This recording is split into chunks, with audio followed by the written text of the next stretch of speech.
Intersectionality, as coined and intended by the Black feminist and womanist scholar activist Kimberly Crenshaw, is the deliberate thought and practice of understanding that oppression comes in multiple forms that do not simply add together 1 + 1 as though you can check them off on a box, but rather inform one another, creating new and particular experiences of oppression that cannot be easily conceptualized by linear narratives. This is oppression that for many of us, we live in our bodies. I was thinking about the exploitation that exists within capitalism, and even me, with my intersectional positioning, look at my nails, the exploitation that went into them being made, look at my iPad, look at our iPhones, the coltan that goes into our iPads, the coltan that goes into our mobile phones, fueling this terrible war in the Congo that's affecting other women.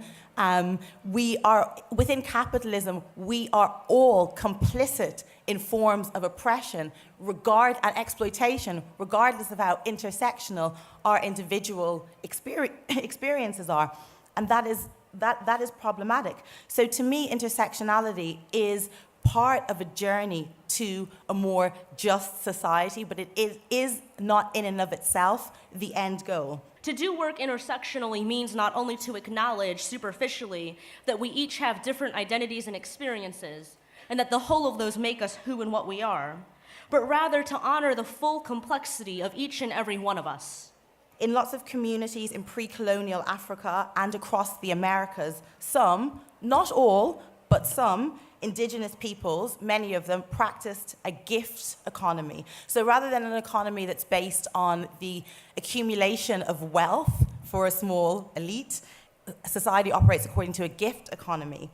Rather than industrial extraction, which leads to all of those forms of exploitation that I've spoken about, the coltan in the phone, the nails, there's so many we can think of. I was just thinking of ones that were personal to me in this moment.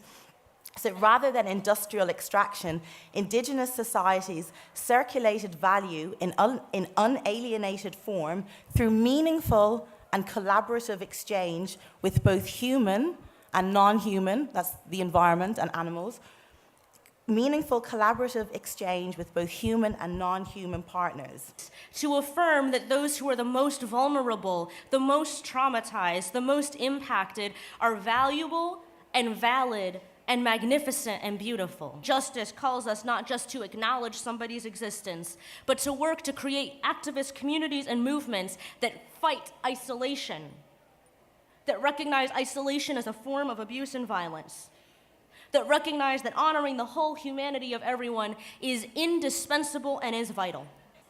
So to finish, it's not a question of balancing some gains for one or two particular marginalized groups within our continually exploitative society, but it's really about shifting the operating logic on which our society operates.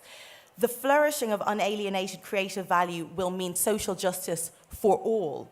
This should be our end goal. Intersectionality can be part of the journey forwards in this direction, but we have to dream bigger and beyond. We must say, this is not right. This is not moral.